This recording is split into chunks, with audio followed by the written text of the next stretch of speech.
Agak ada bawa gini yo. Agak ada tahu gini tu gini kan. Jadi dah kita tengok. Nanti.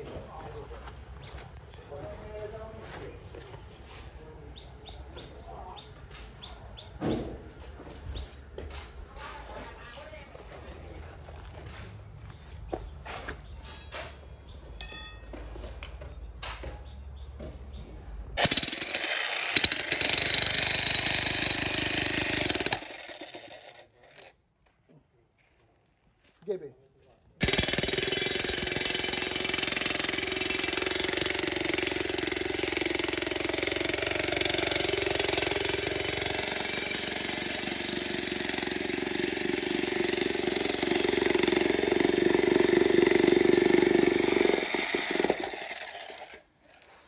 B. G.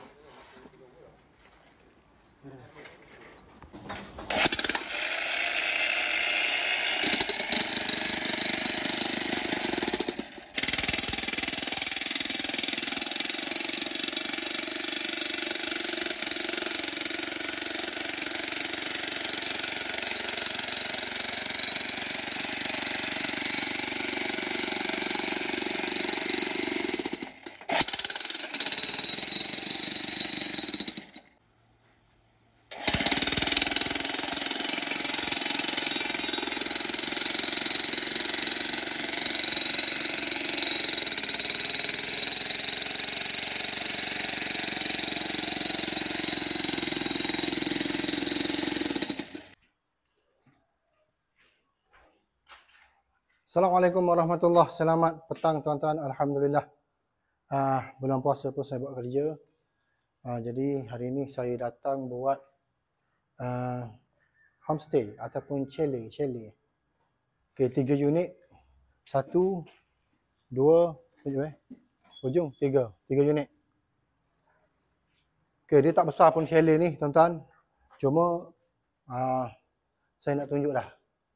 Seperti mana pada video yang sebelum ni ataupun yang tahun-tahun lepas saya pernah bagi tahu pendawaian ni kita tak boleh pilih. Sebab pendawaian kita mesti ikut jalan yang betul, cara yang betul. Ini chalet. Okey, pertama sekali soket plug. Anda tengok kabel yang saya pakai. Arus smart 2.5 sirim. Nombor pendaftaran, nampak jelas .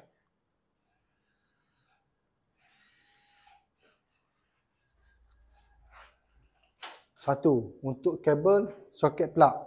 Dan kabel lampu pun sama juga. Okey, ni kabel lampu dinding. Okey, tunjuk sini dekat . Biar nampak jelas. Nampak arus kabel 1.5 sirim. Okey. Dan yang ni kabel ke meter. Kabel ke meter saya pakai 10 mm arus kabel sirim. Okey, arus kabel sertifikat nombor arus kabel. Nampak jelas 10 mm. Sama juga untuk hitam ataupun neutral. Arus kabel 10 mm dan bumi. Okey, ni yang paling penting. Okey, bumi Itoku. Okey, Itoku tak jelas tu.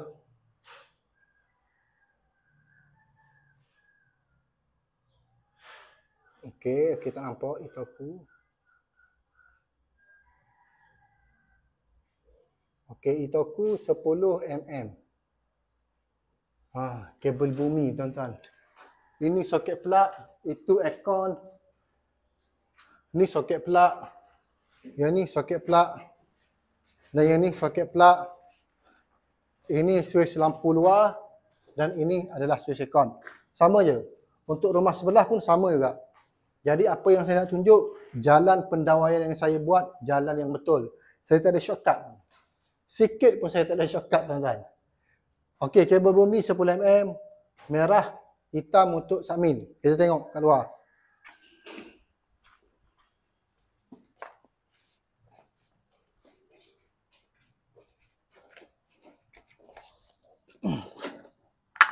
Sini, Meh.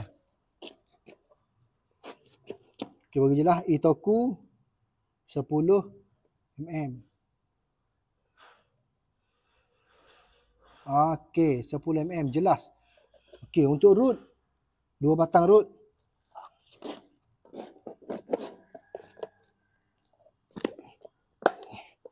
Dua batang root di bawah 200 ohm. Sama juga untuk yang ni.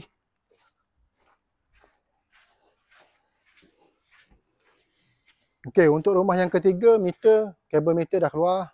Sama juga untuk Itoku ni. Itoku chamber yang kedua 10 mm. Tak nampak Okey, sini sebelah ni. Itoku 10 mm sama juga. 2 batang root dengan bawah 200 ohm.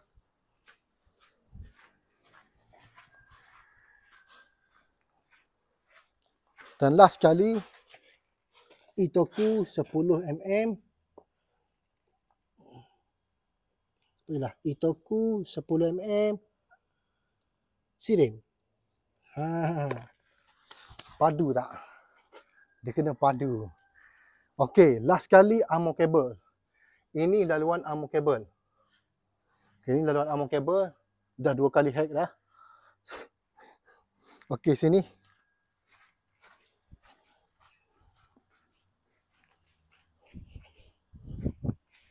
Okey, ni dewan makan. Owner nak buat kawasan ni kawasan dewan makan.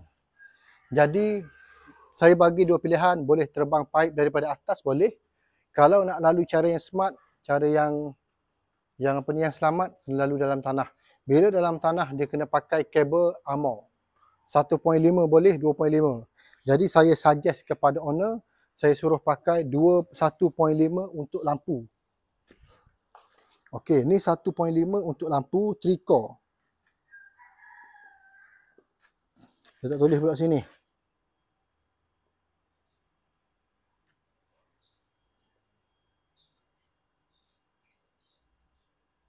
Okey, tak nampak je lah sini. Tak nampak je lah, tak apalah.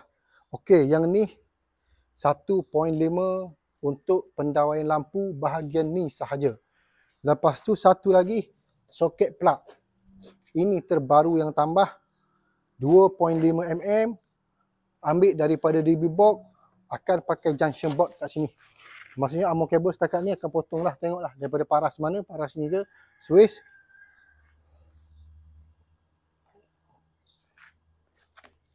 Okey, nanti akan potong lah. Okey, soket plug mana tuan-tuan? Sini satu. Sini satu soket plug. Lepas tu, sini 2 soket plug. Itu permintaan daripada owner. Bukan main looping suka-suka hati tuan-tuan. Saya akan bagi tahu, saya akan cerita daripada owner supaya owner puas hati. Kalau dia nak looping, dia looping. Lepas tu dia akan bertanggungjawab. Sana dia tak nak looping, dia nak cara yang betul, kos dia akan meningkat, akan tinggilah. Dan last sekali, soket plug dia ada satu lagi last. Sini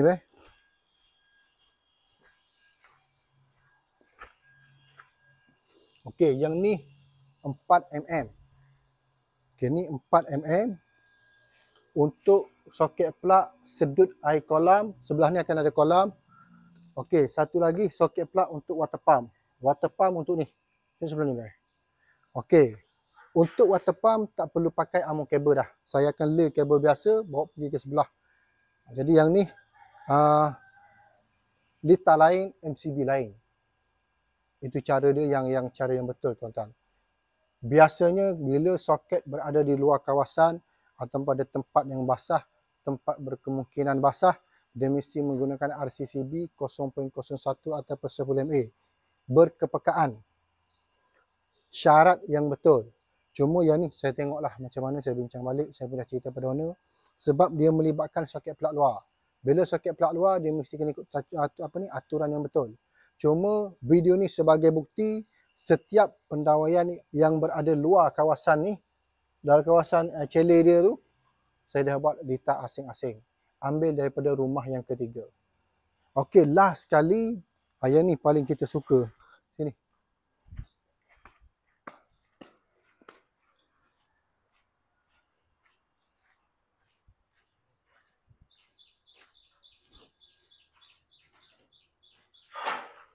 Dia turun deh.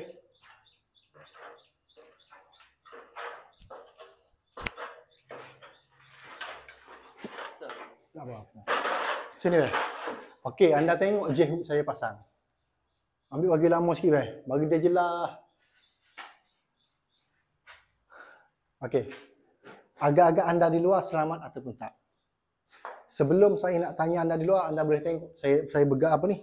Saya duduk atas tu dah senang.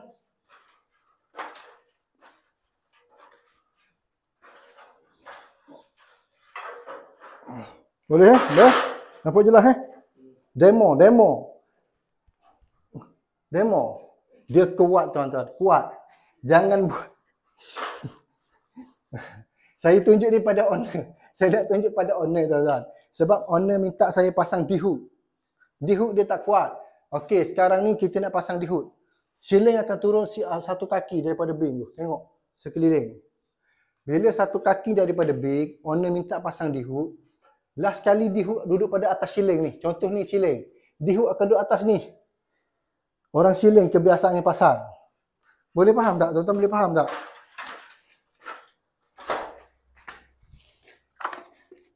Okey, ni siling. Owner minta nak pakai D-hook. Bila nak pakai D-hook, D-hook mana ada panjang, D-hook dia pendek. Okey, last kali dia letak atas ni. Nampak tak? Kayu atas siling, lepas tu D-hook dia akan skru ke bawah ni. Kuat tak agak-agak anda? Dia letak pada siling, besi siling lah, kerangka siling. Agak-agak kuat tak? Tak kuat. Apa yang saya buat? Okey, apa yang saya buat? Anda tengok hujung kayu dia masuk ke sebelah. Okey, hujung kayu ni dia ada pada luar.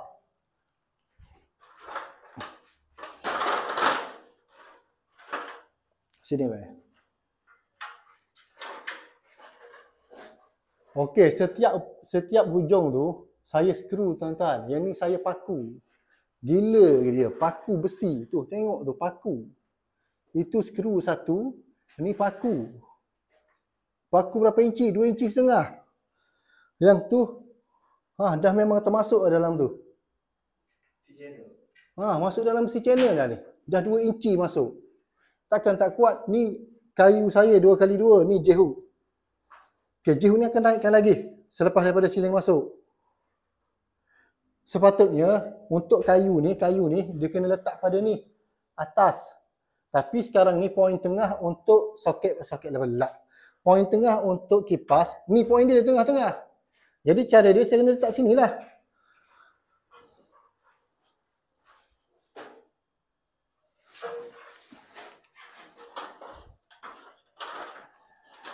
Jadi untuk owner boleh faham lah. Saya harap owner faham. Saya tak marahkan pada owner. Cuma setiap apa yang saya buat, insya-Allah 99% keselamatan pengguna dulu. Tambah-tambah untuk ruangan ni, chalet ni nak bagi orang duduk sewa. Bila orang luar duduk, dia mesti satu keselamatan dalam elektrik ni penting. Apa ni? Diutamakan. Bukan main ala kadar pakai kabel kecak ayam. Cerita, apa-apa cerita pada owner, maklum pada owner, bagi tahu pada owner. Jadi video ni khusus kepada owner yang ada dekat Kedah. Jadi dah puas hati tengok, okay, sama ya. Prosedur dia sama, kayu ni daripada sini di ke sebelah sini. Okey, tunjuk semua sekali, puas hati sikit.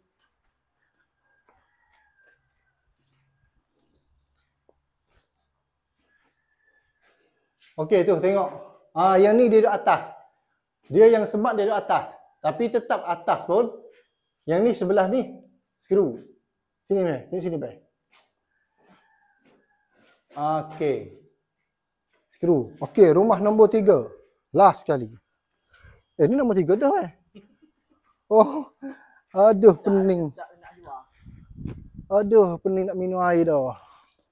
Sini nombor 2 Okey, ni nombor 1. Last.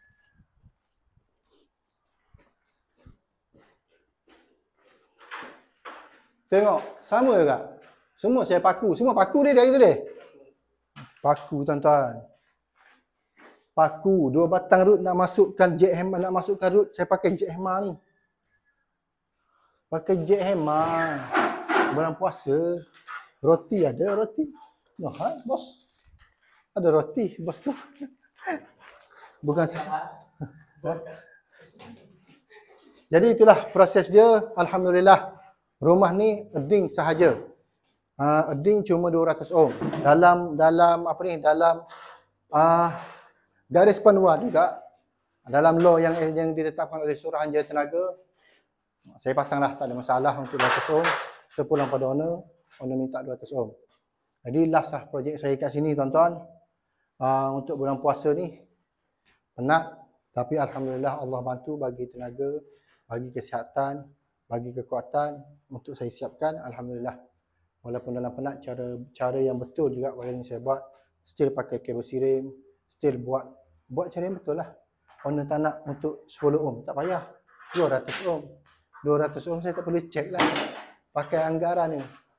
Okey, sama juga 10 mm untuk daripada main DB. Jadi untuk orang siling kapur dah boleh masuk. Setelah untuk proses wiring baru untuk 3 unit chalet, alhamdulillah siap dengan jayanya. Jadi saya pun dah nak rehat tuan-tuan. Nak cari baju raya dah. Nak cari baju raya tuan-tuan, nak raya dah kita ni. Malam ni Maggie Blue. Orang KL yang duduk sebelah KL, Kelantan lah. Kelantan yang duduk sebelah KL, jangan lupa Maggie Blue. Maggie Blue tebing boh. Padu. Jadi saya Zahra Engineering, saya ucapkan selamat berpuasa. Mohon maaf daripada saya tuan-tuan. Ada masa terkasar bahasa, ada masa mengeluarkan kata-kata yang tak elok, ada masa mood saya tak berapa ni elok. Jadi saya mohon maaf, saya manusia lemah. Apa yang saya tunjuk dalam video saya untuk kebaikan anda dan untuk kebaikan saya. Apa yang salah dalam pendakwahan saya buat, anda tengok melalui video, anda tegurlah. Kalau benda tu betul-betul salah, kalau condemn memang saya tak tegur. Memang saya tak patut ikut pun. Jadi kita sama-sama belajar. Saya pun dalam proses cari ilmu. Pembantu saya, Syaril, lepas tu abang ni, Abang Ridwan. Proses sama-sama cari ilmu. Saya tak kata saya hebat ataupun pakar. Cuma jangan nak tipu saya bab elektrik. InsyaAllah saya tahu. Saya Zahra Engineering. Assalamualaikum warahmatullahi wabarakatuh.